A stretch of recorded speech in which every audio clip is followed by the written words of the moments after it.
Well, good afternoon, everybody. Rich Mavroganis coming to you live from the show floor here at CCW, the Content and Communications World at the Jacob Javits Convention Center in New York City. This is, we're heading toward the end of our first day of the exhibits here. It's been a fantastic day. Show has been really crowded, and some of that excitement revolves around the crowds that have assembled over at MultiDyne. And we're happy to have with us Frank Jachetta. Frank, how do you do? Pleasure. So glad you could join us. I thought maybe we could start. Tell us a little bit about MultiDyne. Where are they located? What do they do? What industry are you in? Well, MultiDyne's been in business, well, we're approaching 35 years now. And we are located in Locust Valley, New York, in Nassau County of Long Island. And we make all things, everything, and only things in fiber transport, as well as routing. So that is our focus and our only focus. Now, depending upon your perspective, I'm an old network guy. So if somebody says routing, right, I think of IP routers. That's not what you're referring to. No, and that's a good point, is that I'm referring to, the way to look at it is an active patch bay, if you will. Yeah. So a cross-connect. Cross-connect. So switch. A switch. Matrix switch. A matrix switch. So a bit of a departure from traditional broadcast matrix switches in the sense that this is not a vertical interval switch. It doesn't have massive redundancy. It's purely for cross-connecting. You know, be that in a boardroom, a command and control center, a sports book at a casino, you name it. But really to save the trouble of patching. Just out of curiosity, what's a big, how many ports would a really big matrix switch, fiber matrix switch have, a MultiDyne switch? Well, we'll go up to 288 and as low as 16. N by N? And that would be square. Yeah, okay. Yeah, by nature of the ports, which are SFPs, small form pluggables, which is a two-port device inherently, an in and an out, we are bound to be square. Yep. Yeah. Cool. So CCW show's been good for you? It's been great. It's been great. This is a good local show. It's good to be here in New York City, in my birthplace. So you're a New Yorker. That's right. Whereabouts? That's right. I was born in Greenwich Village, St. Vincent's, which has been closed, unfortunately. Wow. Now here at CCW, I understand you've introduced a new product.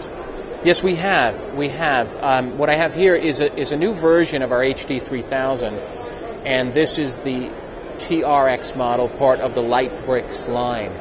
And what we've achieved here is a way to make, sort of raise the bar on a Me Too product. Now, a lot of people have HD to optical converters, but what we've done is we put two channels in, which can be two in one way or bidirectional. And where we really depart is there's a menu system here on this display, and unfortunately this one's not powered, but you'd be able to configure the reclocker to turn that on and off. You'd be able to see your optical power, the data rate, and so on. And there's some other features that will be coming, which I don't want to share just yet because they're a little bit proprietary. But basically, this is, in this case, SDI in and out. That is correct. And you extend it over fiber, 5 kilometers, single mode if you want. Easily. Right, easily. That's pretty good. And by the way, I love the name, Light Bricks. Thank you. You know, I founded a company years ago called V-Brick. So, is that you? Yeah. Excellent. So you know, that Bricks name, that's near and dear to my heart. I didn't know that was you. That's great. That was mine. I might owe you a royalty there, do I? Well, we didn't use an X. Oh, you didn't? Yeah, there you go. So we're all set. And since then, we're doing Discover Video, so... Excellent. Yeah. Well, fantastic. Yeah, and this is made in America, 7-year warranty. Made in America. That's right. Right in our facility. God bless you. Yeah. It's fantastic. Yeah. So where's the industry going? I mean, you're in the fiber biz. Yeah.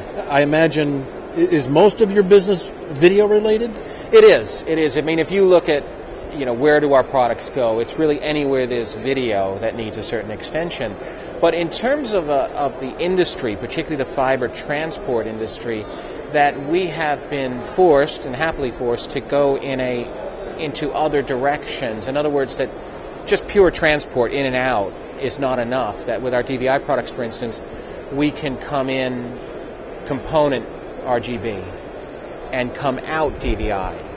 Because if you have a legacy piece of gear that's component HD and a monitor that's DVI, with competitors' products, you might need to have a converter at the other end. So we do that conversion along the way. And normalizing it to the fiber. Well, we bring it to the fiber first, but my point is that we do certain conversions along the way. So you might have, for instance, our DVI 6000. That could come in DVI, come out DVI, very generic. However, you could come in component analog, HD or RGB, and still come out DVI. So it'd be very inaccurate to call it a modem. Well, that's interesting. It's a modem that has a conversion engine as well. To call what you just described a modem would be very incomplete, wouldn't it? Perhaps incomplete, yeah. Yes, perhaps. And it becomes interesting where, as a transport company, we become a conversion company as well, a compression company. In the same product, the DVI, we come in, say again, the analog or the DVI, but can convert to 3 gig HD SDI, which could then be received by this one, or any SMPTE compatible 3 gig device. So once again, is that conversion. And what we found as well is that with 3 gig, as much as a format, also becomes a conduit, because it's such a high bandwidth that people use it to convert to and then to transport it onward. So for instance, we did a massive job at City Center, another one at one of the Ivy League universities, where it's 3 gig transport, but not one source or destination is 3 gig. It's all converted to it because it's a nice wide pipe for it. So that's where I'm saying in terms of the industry, this point-to-point, gazin-to-gazouta is being shed for a whole conversion element and scaling element. And we need to evolve with it. Now, CCW has been a good show for you. Oh, yeah. You were here last year? We were here the first year. And you've been here ever since? Absolutely. So we'll probably see you here next year. Oh, certainly. Certainly. Well, good. So this is the first day of CCW, and the show continues one more day. Yep. Right? So we'll all be here tomorrow. And I'd encourage you, if you're watching this live, come on down to CCW in New York at the Jacob Javits Convention Center. Stop by and see Frank at MultiDyne. Frank, thanks so much for stopping by. Thank you. A pleasure. Thank you. This is Rich Mavroganis coming to you live from CCW. We'll see you soon. Thanks. Bye-bye. Thank you.